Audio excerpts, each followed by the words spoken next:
Why do we get fat? It's probably not what you think, and it definitely doesn't have anything to do with calories. This is crucial information if you want to lose weight, because you need to know why you gained weight in the first place. That's coming right up. Here's the story we've been told. Body fat equals calories in minus calories out. And that is definitely true, because body fat is nothing more than a store of food energy, which is calories. So calories in is what you eat and how much you eat, and calories out we say is exercise, ignoring the metabolic rate for the moment. And therefore, the solution is simply to eat less or move more. And these are personal choices, because you choose what you eat and you choose how much to exercise. So therefore, if you don't lose weight, then that's because you don't have enough discipline or willpower. You just have to apply those to eating less and moving more. And people say you must therefore lose weight. If you can't, this creates a lot of fat shaming, because obesity becomes not a disease of hormones, for example, but instead is a personal character flaw, lack of willpower, and it's all your fault. This is what people have been taught. This is what doctors have been taught, and it's almost completely all wrong. Let me show you why. We live in this age of evidence-based medicine, and so no matter what we think, we have to put it to the test. If we say that you just simply need to eat less and move more and you will lose weight, put it to a test. They did that. They took almost 20,000 women in one of the most expensive, longest, most comprehensive studies ever done, called the Women's Health Initiative, published in 2006.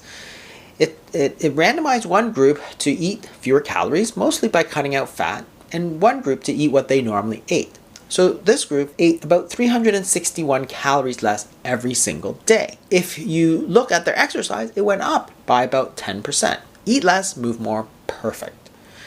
The expected weight loss, if you were simply to count calories, is about 36 pounds of weight loss every single year. What was the actual weight loss over 8 years? Not even a single pound. It was a complete and utter failure. These women who dieted so religiously over 8 years actually didn't lose any more weight than the people who just followed their regular diet. So calorie counting absolutely does not work. That's not my opinion. That's what the evidence says. And if you were to disagree, you'd say, well, just show me a randomized controlled trial of a long-term situation where eat less, move more worked. Yeah, crickets. There is no evidence that it works. It's not that the studies haven't been done. They've been done. They just haven't worked. And that's why you don't hear about them. And that's called evidence-based medicine, not underlying bias and repeating what we are taught. So it doesn't work. And the question is why, and I'm going to show you. When you think about what causes something, causality, A causes B. Just like if you were to have a light switch, you flick it on, the light comes off, you flick it off, the light goes off. That's causality. So if I want to know what causes weight gain, is there something that I can do to reliably make somebody gain weight or make somebody lose weight? And it's absolutely. There's many things I can do. And it all comes down to hormones. We can manipulate those hormones and cause somebody to gain or lose weight. Let's start with the most important one, which is insulin. I can make anybody fat. I simply give them insulin. And when you give people insulin, about a quarter of those people gained at least 5 kilos or more than 10 pounds. And it wasn't a character flaw, it wasn't a lack of willpower, it wasn't a lack of discipline, it wasn't a dietary issue. It was the fact that I gave them insulin. Insulin goes up, weight goes up, and it's very reliable. If you take away insulin, I can make people thin. In untreated type 1 diabetes, people have very low insulin levels and they keep losing weight until they become emaciated and then they die. And it doesn't matter how much they eat. It's because the hormones are telling them, do not store any of this body fat. And therefore, they don't. It's the hormones that cause them to lose weight. Cortisol, which is the stress hormone. If you give people cortisol, such as a disease called Cushing's syndrome, or with a drug called prednisone, people gain weight very reliable. That is the hallmark of the syndrome. And it doesn't matter about willpower or discipline. I give cortisol or prednisone, they gain weight. If you take away cortisol, such as this disease called Addison's disease, it is characterized by weight loss. Cortisol goes up, weight goes up. Cortisol goes down, weight goes down. Just like that light switch. This is causality. Thyroid hormone. If somebody is hypothyroid, they gain weight. If you increase their thyroid, like thyrotoxicosis, Graves' disease, they lose weight. The sympathetic nervous system, part of the autonomic nervous system. If you decrease the sympathetic tone, such as with beta blockers, people gain weight. If you increase the sympathetic tone, such as with certain drugs, they lose weight very reliably. In the 1960s, a very popular weight loss treatment was amphetamines or speed. And when people took that, their appetite went away, they stopped eating, and they lost weight. Notice that it wasn't the loss of appetite that caused the weight loss. It was the drug that caused the loss of appetite that caused the weight loss. Why? Because it was telling the body, store less body fat, so therefore eat less and lose that weight. Same thing with fen-phen, another popular diet drug in the 1990s. Stimulated the sympathetic nervous system and caused weight loss. It caused a lot of heart disease as well, so that's why it was taken off the market, not because it didn't work. In fact, it worked very well, very similar to Ozempic today. And nicotine is another example of a sympathetic stimulant. People who smoke lose weight.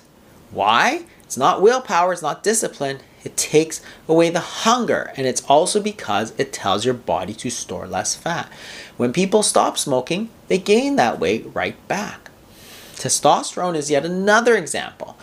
If you decrease somebody's testosterone, such as with anti-androgen drugs in the treatment of prostate cancer, for example, people gain weight very reliably. If you increase testosterone, such as with exogenous testosterone or endogenous testosterone, through puberty, they lose body fat. During puberty, girls and boys differ substantially. Before puberty, girls and boys were not that different, but you can see here that as they go through puberty, girls consistently gain body fat and boys lose body fat. It wasn't willpower, sure wasn't discipline, and it sure wasn't their diet, because teenage boys eat a lot and generally not very good food. And yet they're still losing body fat. Why? Because of the testosterone. In this study, they gave 198 men a drug to suppress their own testosterone. What they then did was randomly assign them to different levels of testosterone replacement. The more testosterone people got, the less body fat they have. The people who got the least amount of testosterone gained the most weight. The people who got very little testosterone lost muscle. The people who got testosterone gained muscle. Doesn't matter about willpower, discipline, or anything. It comes down to the hormones.